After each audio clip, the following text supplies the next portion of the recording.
बेशक हमने काफिरों के लिए जंजीरें और तौक और दहकती आग तैयार कर रखी है।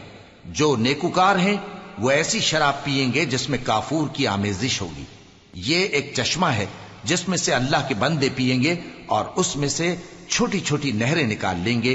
ये लोग नजरें पूरी करते हैं और उस दिन से जिसकी सख्ती फैल रही होगी खौफ रखते हैं, और बावजूद के उनको खुद खाने की चाहत होती है मगर फकीरों और यतीमों और कैदियों को खिलाते हैं, और कहते हैं कि हम तुमको महज अल्लाह की खुशनुदी के लिए खिलाते हैं, न तुमसे बदला चाहते हैं और न शुक्रगुजारी।